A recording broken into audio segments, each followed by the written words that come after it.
It was the summer of 2015 when I stumbled upon an obscure forum hidden deep within the dark web. The title of the thread read, Qabalah in bold, golden letters. At first, I thought it was a joke. Who would be interested in ancient mystical traditions? But something about the post piqued my curiosity. It claimed to be a discussion group for those seeking knowledge beyond the veil of reality. I spent hours scouring the forum, reading posts from individuals claiming to possess esoteric knowledge. Some spoke of hidden symbols etched into the walls of ancient buildings, while others shared cryptic tales of demonic possession.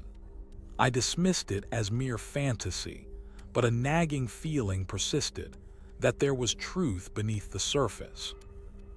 I created an account and began to participate in the discussions, asking questions and sharing my own findings. The responses were always cryptic, yet tantalizingly plausible. It was as if the writers knew more than they were letting on. I started to feel a sense of unease, a creeping sensation that I was being watched by unseen eyes. The first night I spent reading about Qabalah, I couldn't shake the feeling that something was off. The words on my screen seemed to shift and writhe like living serpents, as if trying to convey a message that defied language. I tried to brush it off, telling myself it was just my imagination, but the sense of dread lingered long after I went to sleep. It was on a Wednesday evening, around 9 p.m., when I stumbled upon the first tangible clue. A user named Yonius had posted an image of what appeared to be an ancient text, its pages yellowed and crackling with age. The text itself was in Hebrew, but the symbols seemed to leap off the page, like a forgotten language speaking directly to me. I recognized some of the symbols as part of the Qabalah, an esoteric tradition that spoke of divine hierarchies and mystical correspondences.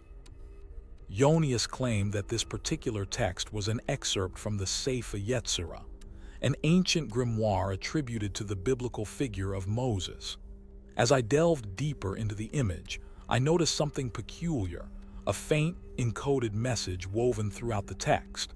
It looked like a cipher, one that I had seen before in other Qabalah texts. I spent hours deciphering the code, my eyes scanning the page for patterns and connections. The message revealed itself slowly, like a puzzle unfolding. It spoke of a hidden gateway, a portal to realms beyond our own. The words sent a shiver down my spine. Was this just an ancient myth or something more? I felt a presence behind me, as if someone had entered the room while I was lost in thought. I turned to see Yonius' avatar staring back at me, its eyes glowing with an otherworldly intensity. For a moment, we locked gazes, and I knew that this was no ordinary user. The encounter left me breathless, yet I couldn't tear myself away from the image or the message. It was as if I had stumbled upon a doorway to something much larger than myself. I spent the next few days deciphering the code, poring over texts and seeking guidance from fellow Qabalah enthusiasts.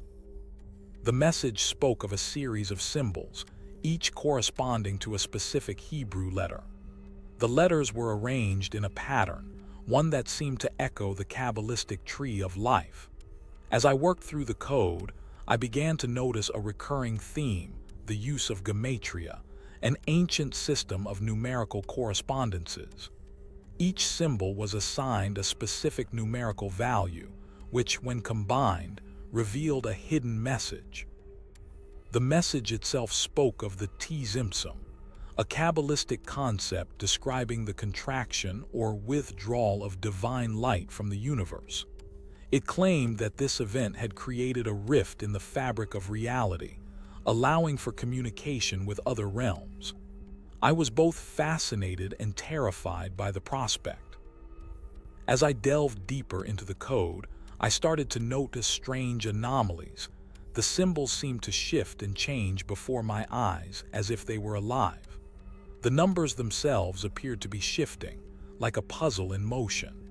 I began to feel a creeping sense of paranoia, wondering if I was being watched or manipulated by some unseen force. One night, as I worked on the code, I received a private message from Ionius. The message read, "The answer lies within the alphabet." I had no idea what it meant, but something about the phrase sent a shiver down my spine. It was as if Ionius knew more than they were letting on, and was willing to share just enough information to keep me hooked. I spent the next few days poring over ancient texts and seeking guidance from fellow Qabalah enthusiasts. The message spoke of a series of symbols, each corresponding to a specific Hebrew letter.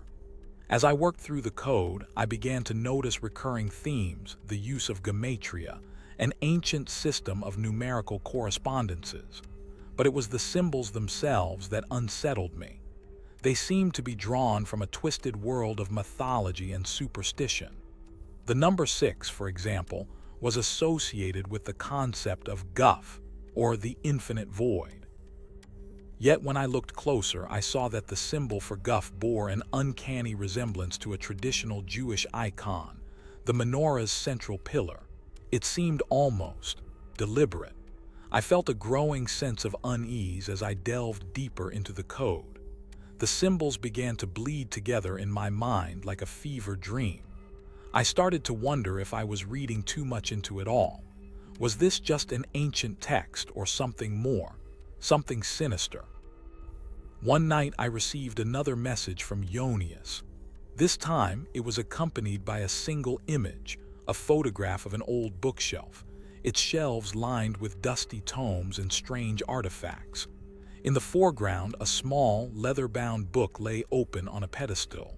The title page read Sefer HaRazim, or The Book of the Whirlwinds. I felt a chill run down my spine as I gazed upon the image. It was as if Ionius had been in my presence, watching me from the shadows. The photograph seemed to have been taken recently, yet the overall atmosphere felt ancient. I couldn't shake the feeling that I was being watched. The photograph of Ionius' bookshelf lingered in my mind, its image seared into my retina like a branding iron. I tried to focus on work, but my attention kept drifting back to the screen. And then, without warning, the forum went dark. The posts disappeared and the chat window froze, displaying only an eerie silence. I was left with nothing but the faint hum of my computer's fans and the creaking of old wooden floorboards in the distance. It was as if time itself had slowed down. And then a message appeared on my screen. It was from Ionius, and it read, "Meet me at the old clock tower at midnight. Come alone." I felt a shiver run down my spine as I stared at the message. Who was this person, really? What did they want from me? But something about the words drew me in like a moth to flame. I knew I should ignore it, but I couldn't. I had to know what was happening. As midnight approached, I found myself standing before the old clock tower, its face looming over me like a ghostly sentinel.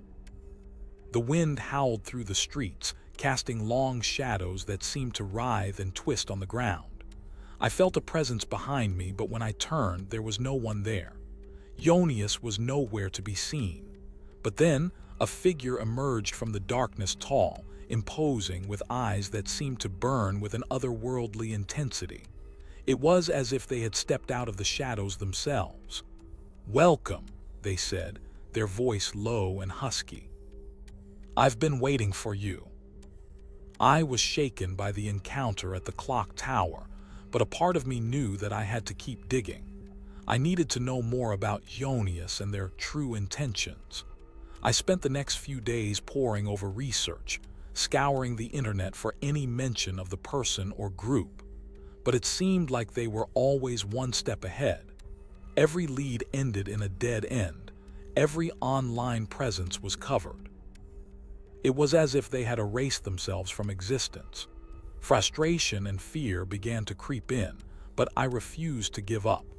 I spent long hours poring over ancient texts, studying the symbolism and codes that Ionius seemed to be using. I became increasingly obsessed with uncovering their secrets, convinced that the key to unlocking the truth lay hidden in plain sight.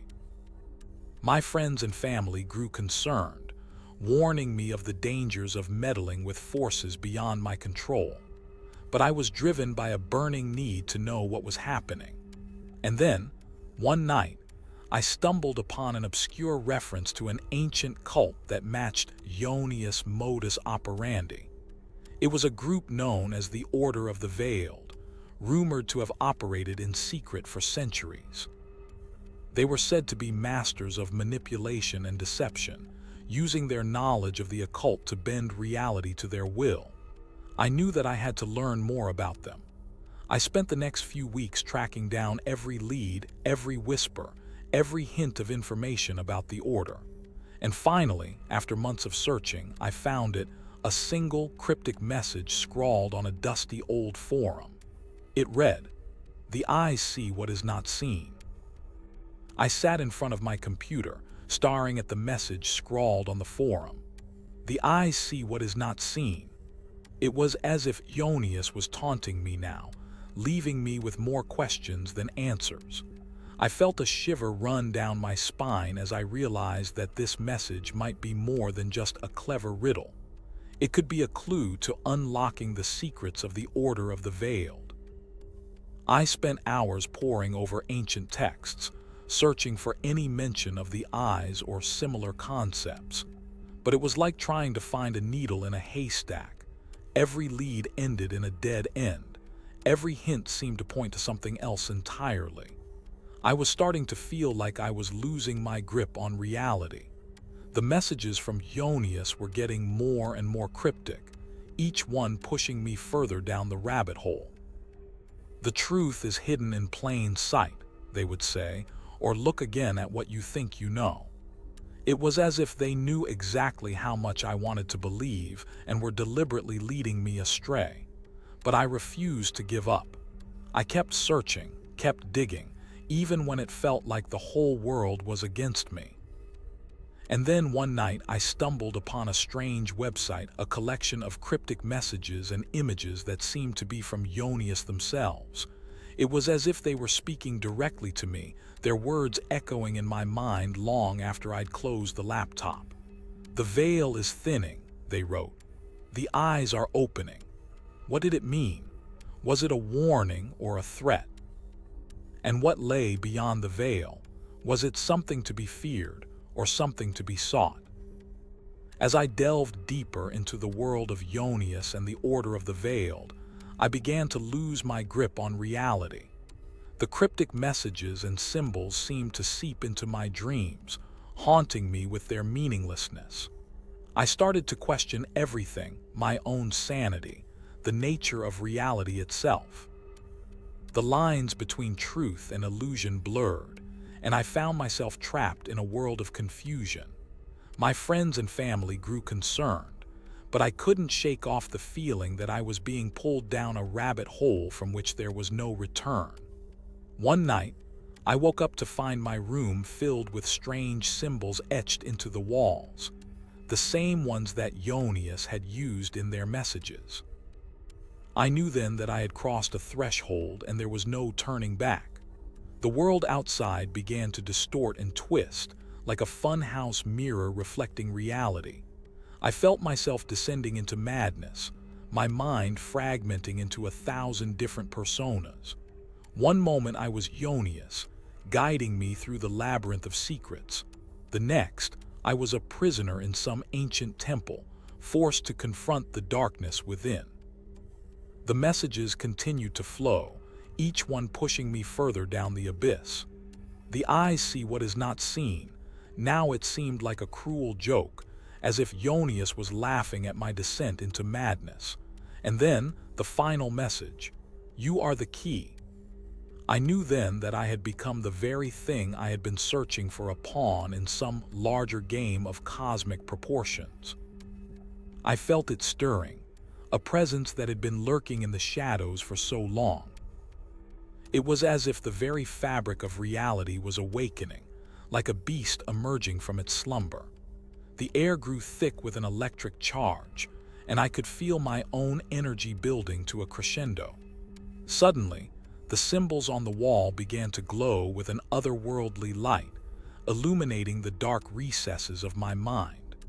It was as if Ionius had set me free, unleashing a power that had been trapped within me all along. I raised my hands, and to my amazement, they began to shimmer and pulse with energy. The world around me melted away, leaving only an emptiness that seemed to vibrate with anticipation. And then, in the silence, I heard it, a voice that was both familiar and yet utterly alien. "You have been awakened," it said. "The eyes see what is not seen."